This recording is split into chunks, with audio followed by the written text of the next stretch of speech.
Selamat datang kembali di mata kuliah online atau materi manajemen organisasi. Saat ini kita ada di bab mengenai culture diversity.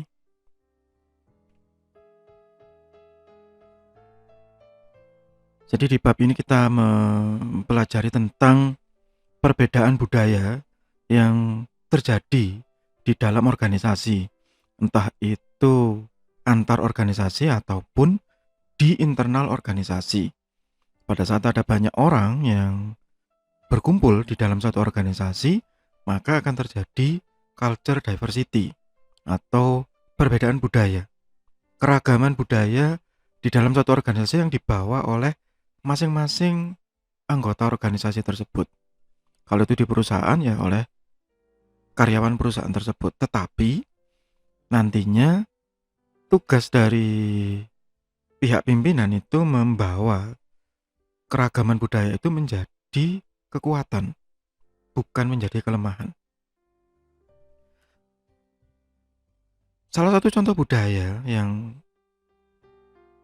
akan membawa tiap orang ke dalam satu lingkungannya misalkan. Nah, ini yang mungkin sekarang kita sudah jarang ya. Kalau Anda terutama yang di perkotaan itu jarang ketemu hal-hal seperti ini. Tetapi seperti saya misalkan yang dulu di desa begitu ya. Ini sangat sangat mudah ditemui ya. Bahkan mungkin sampai sekarang masih banyak terjadi. Misalnya antara kebiasaan ya, mohon maaf, buang air besar di toilet versus buang air besar di sungai, riverism. Meskipun di lingkungan tersebut sudah disediakan WC umum, tapi ternyata kalau memang menjadi budaya itu sulit loh diubah ya. Contoh yang lain misalnya antara kesukaan ya, kegemaran favorit mendengarkan lagu-lagu rock ataupun lagu Melayu atau lagu dangdut dengan stigmanya sendiri-sendiri. Yang seringkali ini dihubungkan dengan lingkungan tempat seseorang tersebut berada atau tumbuh. Yang meskipun ya dia berpindah lingkungan itu masih sulit untuk diubah dan tidak bisa disalahkan. Nah, kemudian kalau dihubungkan dengan perusahaan, ya maka kita bisa melihat ada beberapa perusahaan swasta yang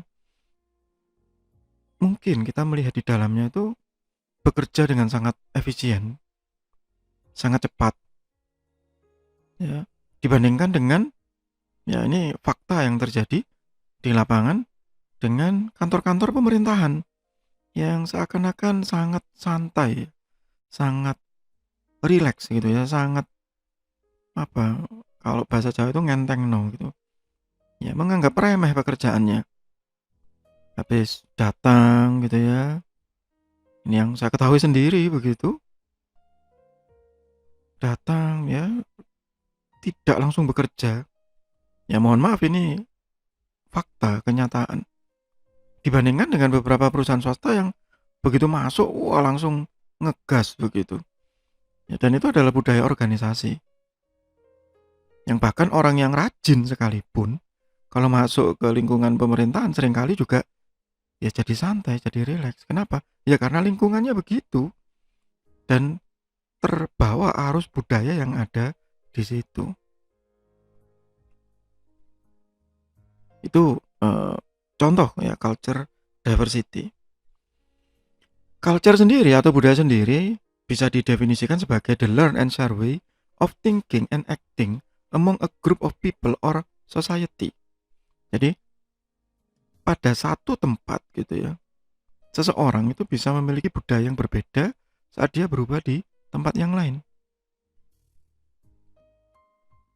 Ambil contoh misalnya bagi Anda yang di Universitas Majung yang menjadi mahasiswa sebelum masa pandemi seperti ini, ya, mungkin yang sebelumnya jorok begitu, waktu Anda masuk di situ tiba-tiba jadi seseorang yang bersih, mau buang sampah sembarangan gitu ya, mau buang bungkus permen saja di dalam kelas itu sudah sungkan begitu kan, kok bersih ya gitu, dan kok tidak kelihatan ada teman mahasiswa lain membuang sampah di situ, karena budayanya begitu. Sehingga tiba-tiba jadi seseorang yang bersih, mau buang bungkus permen aja cari tempat sampah. Padahal kalau Anda yang belum pernah gitu ya, tahu di lingkungan Universitas Majung, apalagi di gedung Bakti Persada itu tempat kuliah utama, itu tidak akan ditemui satupun tulisan buanglah sampah pada tempatnya. Tidak ada sama sekali. Ya, tapi kemudian menjadi share way of acting. Ya, jadi satu kesatuan yang sama untuk bertindak. Meskipun ada cleaning service di situ. Tetapi sama-sama bersih. Nah, kalau sudah keluar dari kampus kemudian jadi jorok lagi ya itu masalah yang lain. Ya, tetapi budaya pada saat masuk di situ itu tiba-tiba jadi bersih. Tidak membuang sampah sembarangan meskipun tidak ada aturan tertulisnya. Meskipun tidak ada sanksinya, itu culture atau budaya. Sanksinya hanya sanksi sosial. Itu saja. Sehingga kita bisa tahu bahwa ada beberapa dimensi di dalam budaya. Yang pertama adalah dimensi bahasa. Kemudian dimensi waktu, agama, ruang.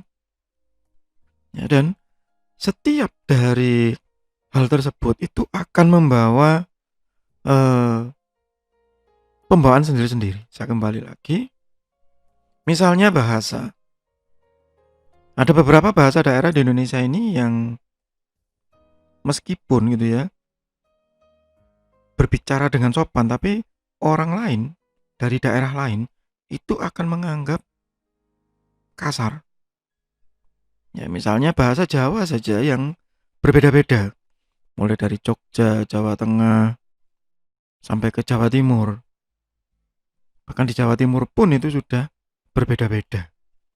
Sampai dengan Madura, begitu. Itu sudah lain, ya. Antara bahasa Jawa Timur ya, bahasa Jawa yang ada di Surabaya, yang ada di Malang, agak minggir-minggir sedikit ke daerah Tapal Kuda, ke Probolinggo, Situbondo, Bondowoso yang sudah bercampur dengan bahasa Madura. Agak ke timur lagi ke Banyuwangi sudah bercampur dengan bahasa Bali. Yang nanti kulturnya akan berbeda-beda bahkan pada saat mengucapkan.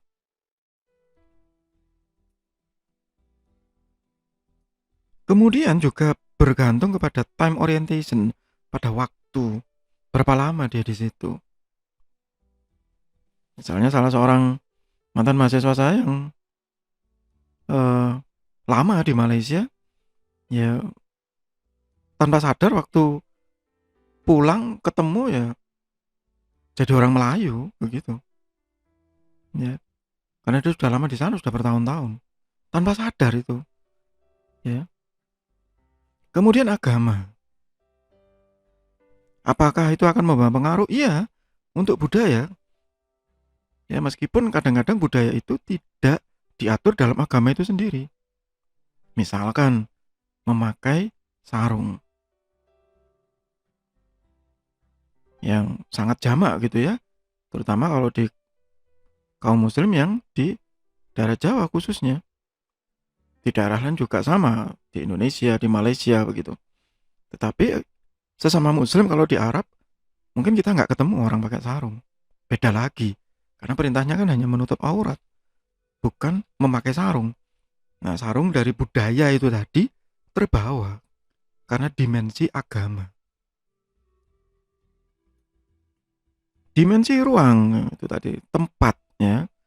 Jadi yang sudah saya jelaskan seperti di Universitas Majung misalnya, tiba-tiba seperti itu. Jangankan seperti universitas, Anda masuk ke rumah ya. Setiap rumah yang Anda tempati itu pasti akan memiliki budaya masing-masing. Misalnya ada rumah yang kalau kita masuk harus lepas alas kaki. Ada yang tidak. Ada yang lepas alas kaki biasa saja, ada yang melepas alas kaki dan alas kakinya harus ditempatkan di rak, di tempat tertentu, ditata. Ada yang seperti itu. Dan mau tidak mau itu akan menjadi diversity, menjadi perbedaan yang akhirnya melebur menjadi satu. Dan peleburan itu harusnya melebur menjadi yang lebih baik. Itu kalau tujuan utama dari perusahaan. Kalau dalam hubungannya dengan Anda yang khususnya dari program studi informasi itu, kalau Anda jadi leader terutama di sebuah departemen atau di sebuah software house, pada saat programmer-programmer itu berkumpul bersama, Anda jadi leadernya, jadi sistem analisnya, jadi project manajernya, ya maka Anda menjadi wahana, menjadi tempat yang akan melebur budaya-budaya tadi. Menjadi apa? Nah itu pertanyaan berikutnya. Apakah menjadi fast pace tadi, menjadi satu perusahaan yang bergerak cepat, atau menjadi model yang rileks? Datang, ada yang satu rajin, yang satu malas. Nah, Anda mau bawa kemana? Saya pernah punya teman misalnya programmer yang mungkin setengah jam sekali ke kamar mandi gitu. 1 jam sekali bikin minuman. Yang teh lah, yang jahe lah. Agak siang sedikit minum kopi. Habis makan siang buat teh lagi. Agak sore buat kopi lagi. Jadi waktu itu kalau dihitung-hitung dalam satu hari kerja 8 jam begitu, mungkin 2 jam sampai 3 jam itu dihabiskan untuk ke kamar mandi dan membuat minum. Karena saat membuat minum, jalan ke dispenser begitu, ngobrol, melihat-lihat, menunggu agak hangat dengan alasan berbagai macam itu rileks ya, budaya rileks. Nah, sekarang Anda mau seperti apa begitu? Kalau Anda jadi project manajernya, Anda menjadi leadernya, Anda menjadi sistem analisnya, mau Anda apain orang-orang seperti tadi? Apakah membiarkan orang-orang yang seperti itu menjadi peleburan budayanya? Dia yang menyeret teman-temannya? Atau Anda yang kebalik? Anda yang menyeret bahwa Anda fast pace, Anda yang bekerja secara cepat dan efisien supaya proyek lebih cepat selesai misalnya begitu. Ya, tapi itu dimensi budaya yang kita hadapi di kenyataan. Tidak semudah yang diomongkan di sini, ya tetapi minimal kita harus tahu terlebih dulu bahwa itu yang akan dihadapi. Itu untuk sementara di bagian pertama. Di bagian berikutnya nanti kita akan membahas jenis-jenis budaya yang bisa dibawa oleh seseorang ke dalam satu organisasi atau satu perusahaan. Masih di bab mengenai culture diversity, masih di mata kuliah online atau materi manajemen organisasi. Semoga bermanfaat. Tetap sehat, tetap semangat. Terima kasih.